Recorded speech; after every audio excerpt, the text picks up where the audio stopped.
Good afternoon, and welcome to Pennsylvania, Mr. President.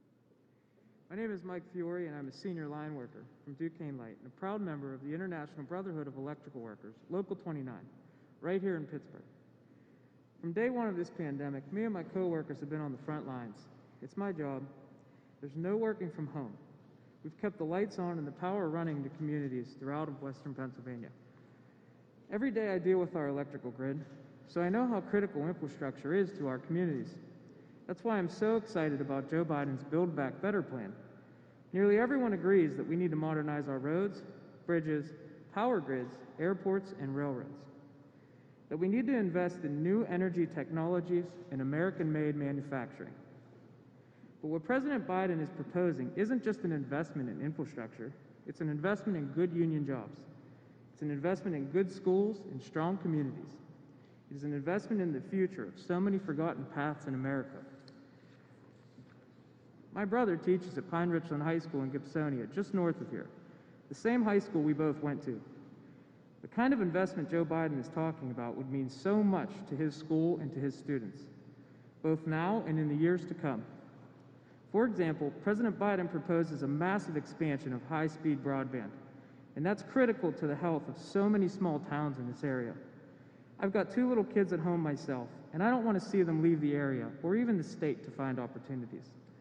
The Build Back Better plan is directed at communities like mine. It's about opening up opportunities, revitalizing local businesses, and creating jobs. For decades, Pennsylvania was a global leader in manufacturing and good union jobs. It can be that way again, as President Biden has a solid plan to make that happen.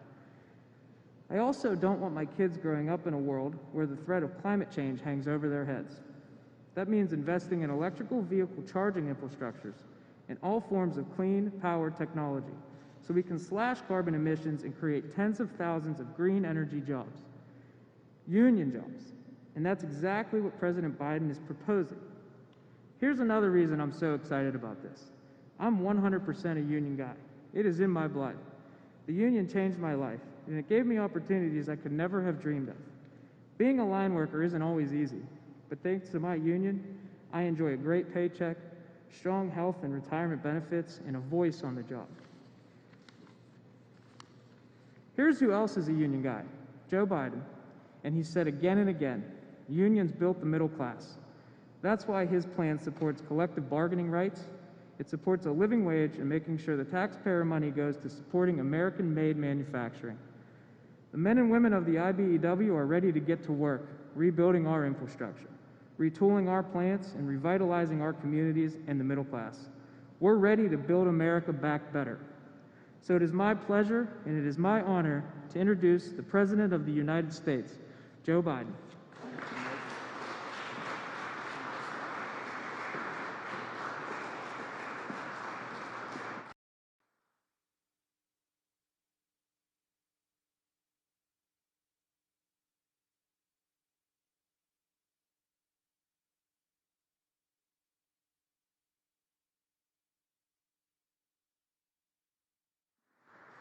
Thank you.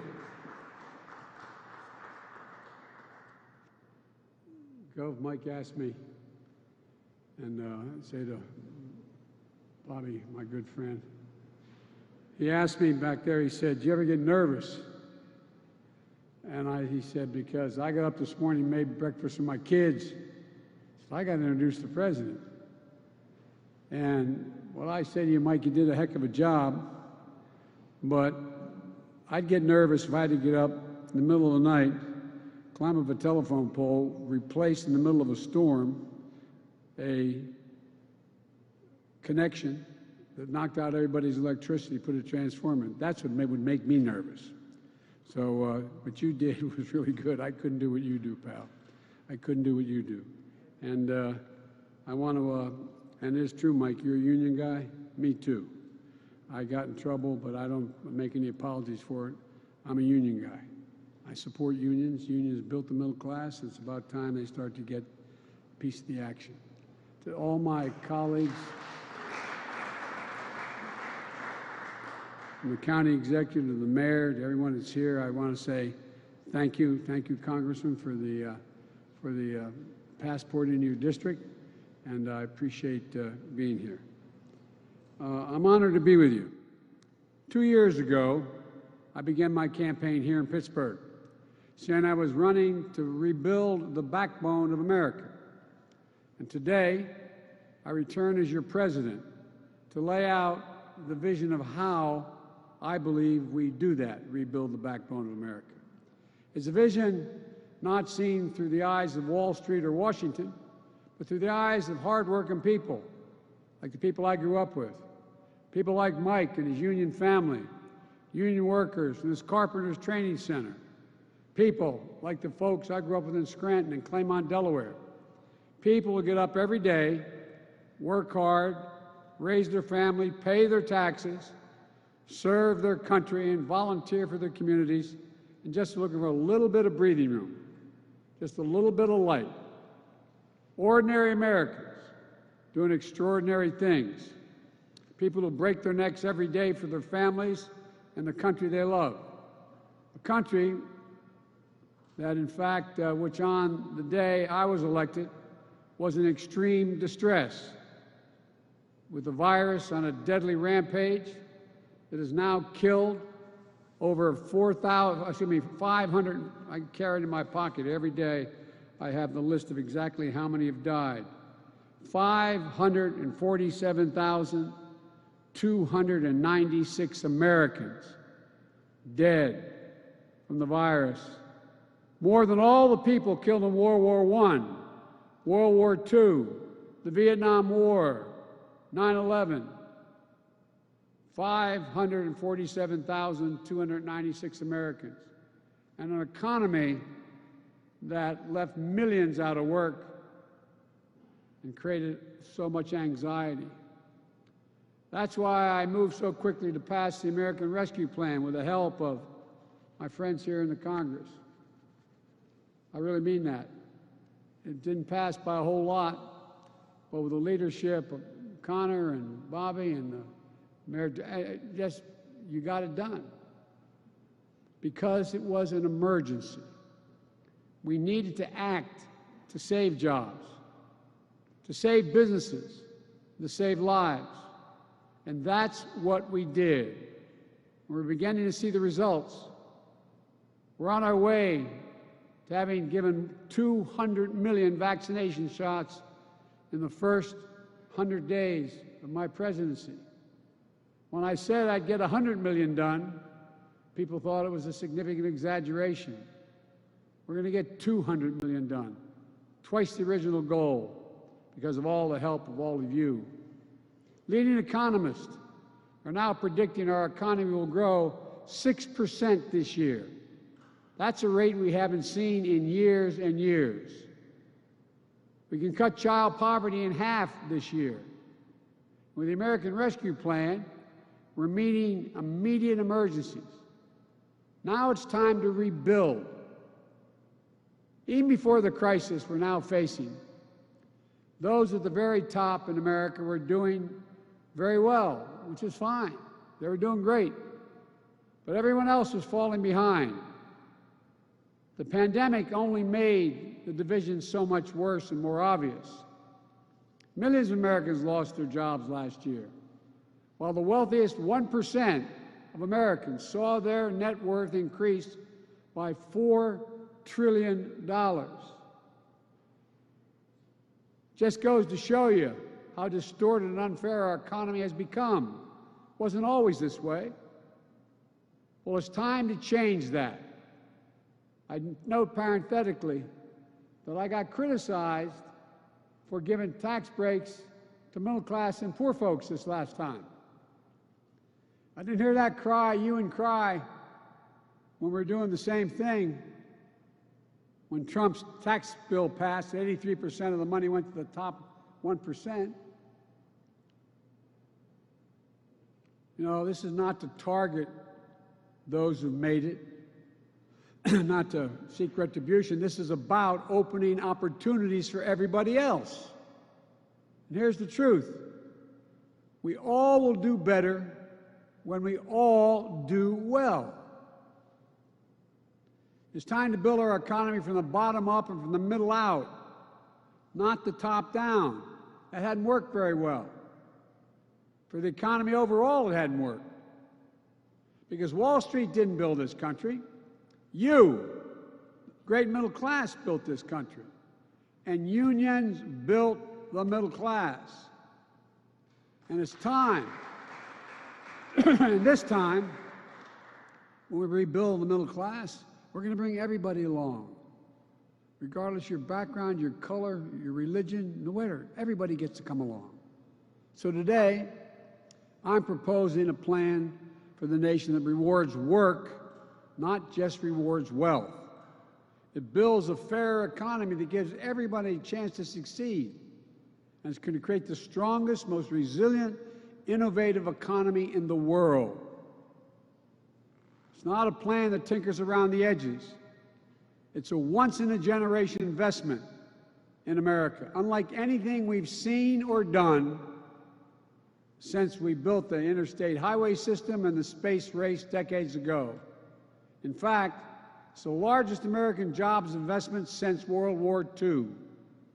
It will create millions of jobs, good-paying jobs. It will grow the economy, make us more competitive around the world, promote our national security interests, and put us in a position to win the global competition with China in the upcoming years. It's big, yes.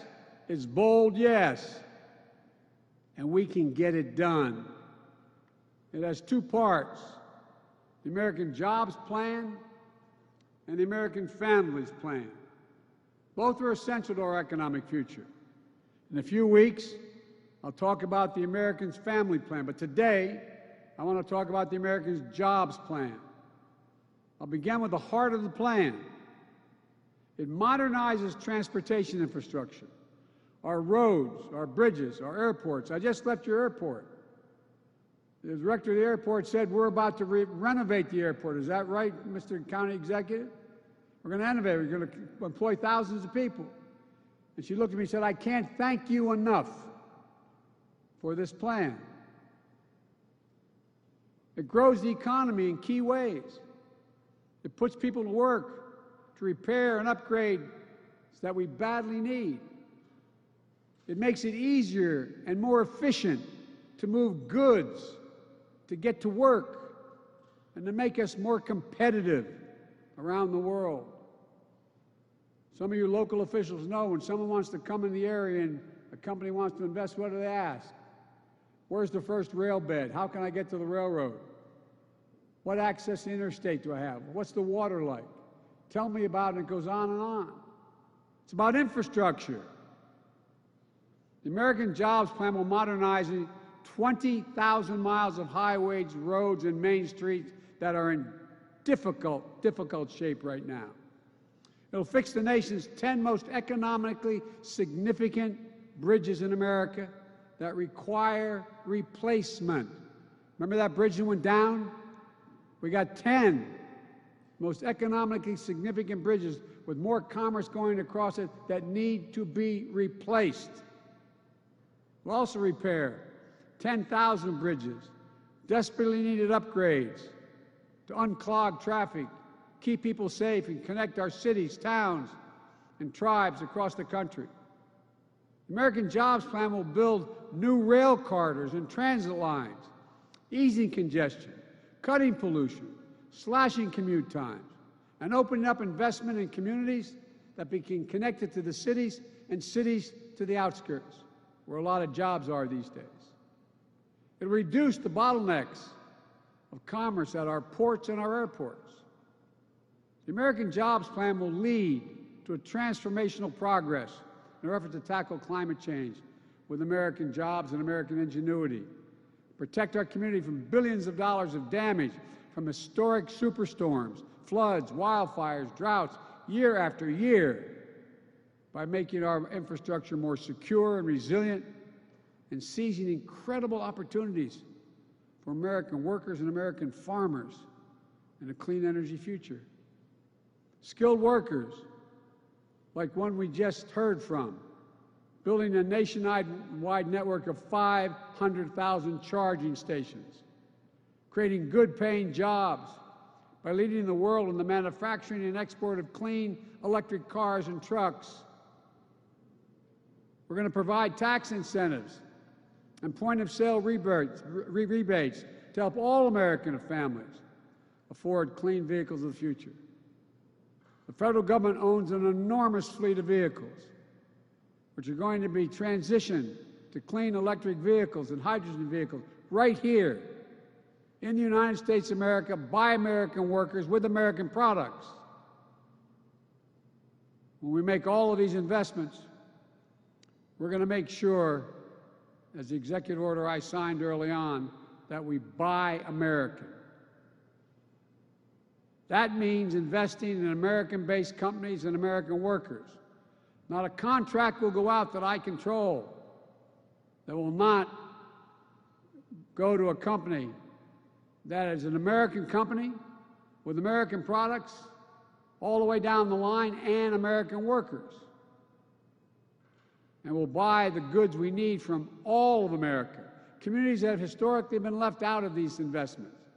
Black, Latino, Asian American, Native Americans, rural, small businesses, entrepreneurs across the country.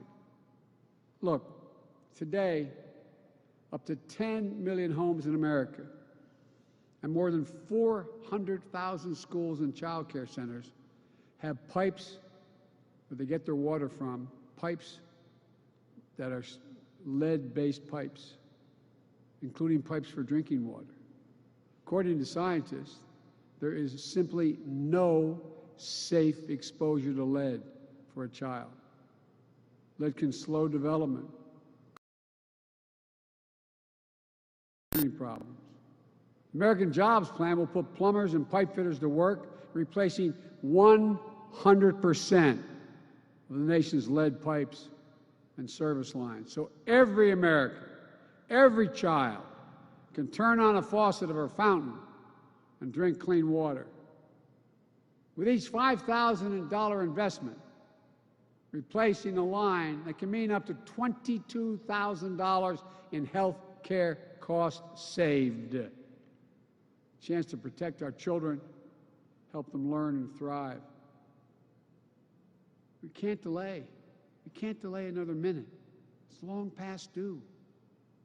You know, in America, where the early interest was in internet, this thing called the internet that we invested. We invented the early internet. It was invented here. Millions of Americans, though, lack access to reliable high-speed internet, including more than 35% of rural America. It's a disparity even more pronounced during this pandemic. American Jobs will make sure every single American has access to high-quality, affordable, high-speed internet for businesses, for schools. And when I say affordable, I mean it. Americans pay too much for internet service. We're going to drive down the price for families who have service now and make it easier for families who don't have affordable service to be able to get it now. As we saw in Texas and elsewhere, our electrical power and power grids are vulnerable to storms, catastrophic failures, and security lapses, with tragic results. My American Jobs Plan will put hundreds of thousands of people to work, line workers, electricians, and laborers, laying thousands of miles of transmission line, building a modern, resilient, and fully clean grid, and capping hundreds of thousands of literally orphan oil and gas wells that need to be cleaned up because they're abandoned, paying the same exact rate that a union man or woman would get having dug that well in the first place. We'll build, upgrade, and weatherize affordable, energy-efficient housing, commercial buildings for millions of Americans. Even before the pandemic, millions of working families faced enormous financial and personal strain trying to raise their kids and care for their parents at the same time, the so-called sandwich generation, or family members with disability. You got a child at home, you can't stay home from work to take care of that child unless you lose, the child's at risk, or you lose your job. Or you have an elderly parent you're taking care of. And seniors and people with disabilities living independently feel that strain as well, but we know if they can remain independently living, they live longer. American Jobs Plan is going to help in big ways. It's going to extend access to quality, affordable home community-based care. Think of expanded vital services like programs for seniors. Or think of home care workers going into homes of seniors and people with disabilities, cooking meals, helping them get around their homes, and helping them be able to live more independently. For too long, caregivers who are disproportionately women and women of color and immigrants.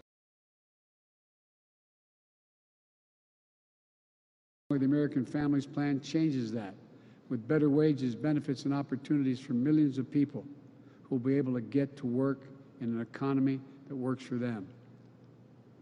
You know, decades ago, the United States government used to spend 2% of its GDP, its gross domestic product, on research and development. Today, we spend less than 1%. I think it's 0.7%. Here's why that matters. We're one of only a few major economies in the world whose public investment in research and development as a share of GDP has declined constantly over the last 25 years. And we've fallen back. The rest of the world is closing in and closing in fast. We can't allow this to continue. American Jobs Plan is the biggest increase in our federal non-defense research and development spending on record. It's going to boost America's innovative edge in markets where global leadership is up for grabs.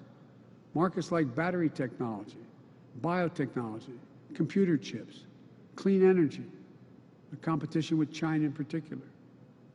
Critics say we shouldn't spend this money. They ask, what do we get out of it? Well, they said the same thing when we first flew into space for the first time. They said the same thing. Well, pushing the frontiers led to big benefits back home. When NASA created Apollo's digital flight control system, unheard of at the time, it led to technologies that help us today to drive our cars and fly our planes. When NASA invented ways to keep food safe for the astronauts, it led to programs that have been used for decades to keep food safe in supermarkets. At least 2,000 products and services have been developed and commercialized as a result of American space exploration. GPS has helped us find each other. Computer chips allow us to see and talk to one another, even separated by mountains and oceans, singing happy birthday and watching the first steps of that new baby grandchild, comforting each other when comfort is needed. Think about what it means to you and your loved ones. We just have to imagine again. I had a long discussion with Xi Jinping, leader of China, and he called to congratulate me. We spent 2 hours on the phone. And he said, and I was astonished, my national security team and the China experts were on the line. He said, you've always said, Mr. President, that you can define America in one word, possibilities. That's who we are. In America, anything's possible. Like what we did with vaccines a decade ago that laid the foundation for COVID-19 vaccines we have today. Like we did when the interstate highway system that transformed the way we traveled, lived, worked, and developed. Americans could visit relatives anywhere in the country with just a family station wagon. Business here in Pittsburgh could load up a truck and get a product to Portland or Phoenix.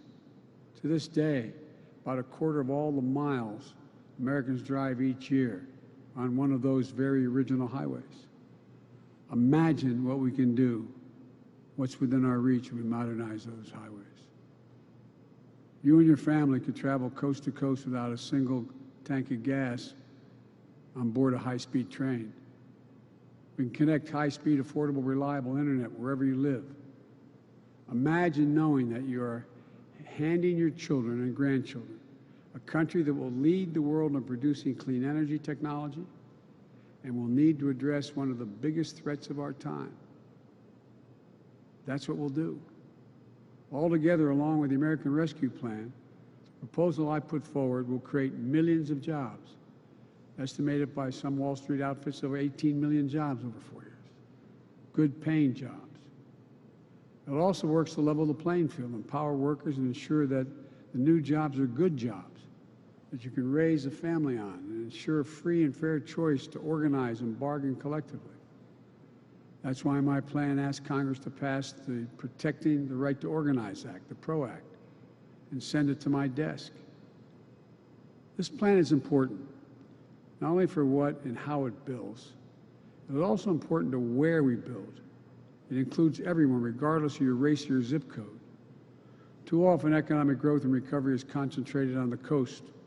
Too often, investments have failed to meet the needs of marginalized communities left behind. There is talent innovation everywhere. And this plan connects that talent through cities, small towns, rural communities, through our businesses and our universities, through our entrepreneurs, union workers, all across America.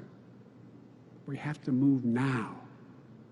Because I'm convinced that if we act now, in 50 years, people are going to look back and say, this was the moment that America won the future. What I'm proposing is a one-time capital investment of roughly $2 trillion in America's future, spread largely over 8 years. It will generate historic job growth, historic economic growth, help businesses to compete internationally, create more revenue as well. They are among the highest value investments we can make in the nation, investing in our infrastructure. But put another way, failing to make these investments adds to our debt and effectively puts our children at a disadvantage relative to our competitors. That's what crumbling infrastructure does. And our infrastructure is crumbling. We rank 13th in the world. What's more, it heightens our vulnerability to and attracts our adversaries to compete in ways that they haven't up to now. And our adversaries are worried about us building this critical infrastructure. Put simply, these are investments we have to make. We can afford to make them. Or put another, we can't afford not to. So how do we pay for it? I spoke to the majority leader. I guess he's no longer the majority leader. He has been for a long time. I spoke to the Republican leader about the plan. Everybody's for doing something about infrastructure. Why haven't we done it? Well, no one wants to pay for it. Less than 4 years ago, as I said, the Congress passed a tax cut of $2 trillion, increasing the national debt $2 trillion. It didn't meet virtually any of the predictions it would in terms of growing the economy. Overwhelmingly, the benefits of that tax package went to the wealthiest Americans. It even included new investments that would profit by shifting profits and jobs overseas if you're a corporation. It was bad for American competitiveness, deeply unfair to the middle-class families, and wrong for our future. So here's what I do.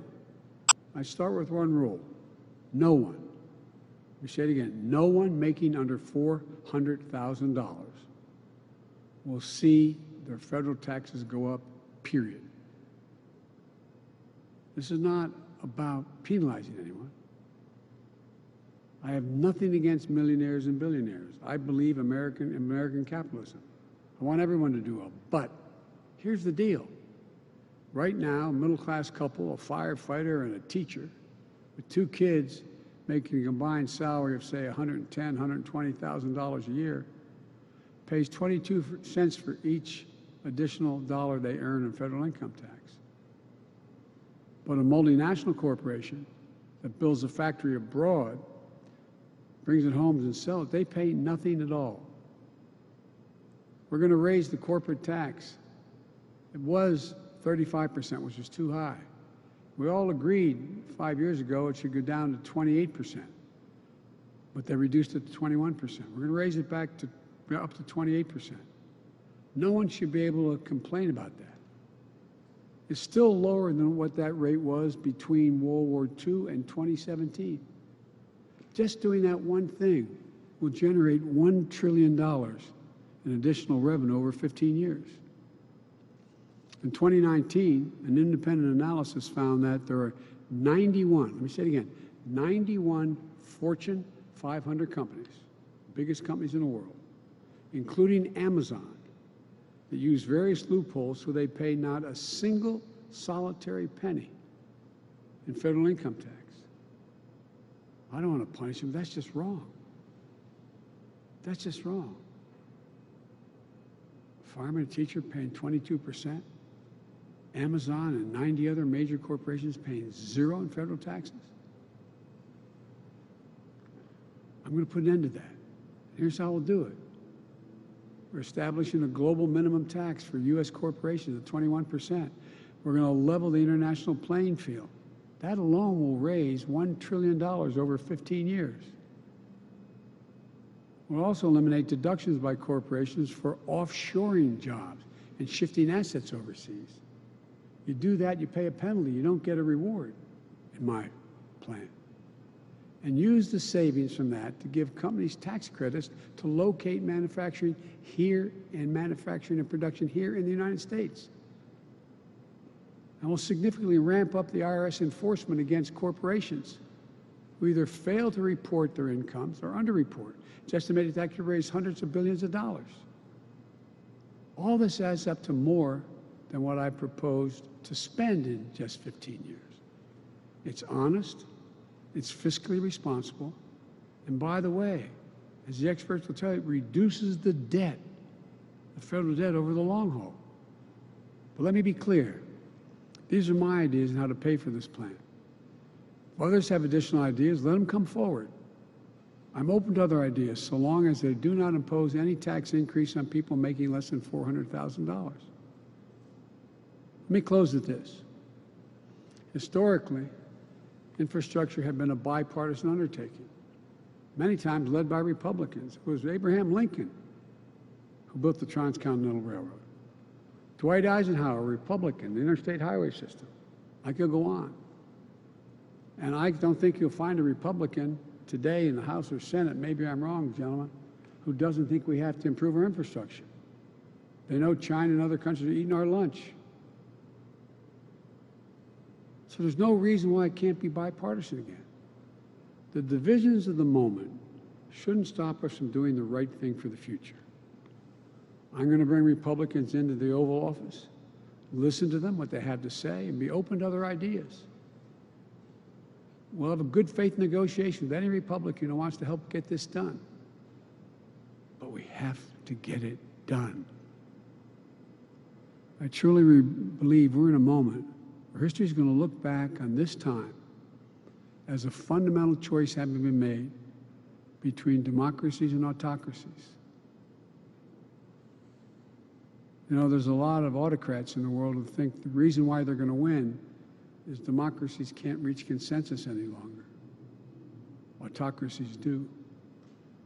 That's what competition between America and China and the rest of the world is all about. It's a basic question. Can democracies still deliver for their people? Can they get a majority? I believe we can. I believe we must. Delivering for the American people is what the American Rescue Plan was all about. And it's been overwhelmingly popular when I wrote it. Everybody said I had no bipartisan support. We're overwhelming bipartisan support with Republican, registered Republican voters. And ask around. If you live in a town with a Republican mayor, a Republican county executive, or a Republican governor, ask them how many would rather get rid of the plan. Ask them if it helped them at all. It's what the American Job Plan is about. The new one I'm proposing. I hope Republicans in Congress will join this effort. I hope and I believe a number of businesses will join this effort. And I hope and believe the American people will join this effort. Democrats, Republicans, and Independents, we can do this. We have to do this. We will do this. We just have to remember, this is the United States of America. And I've said it 1,000 times. There's nothing beyond our capacity if we act together. So it's time to move together. Thank you, and I hope I get to come back to see you folks after this plan is passed. And the question is, you have to attract even more apprentices, more people, because we're building so much. God bless you all, and may God protect our troops. Thank you.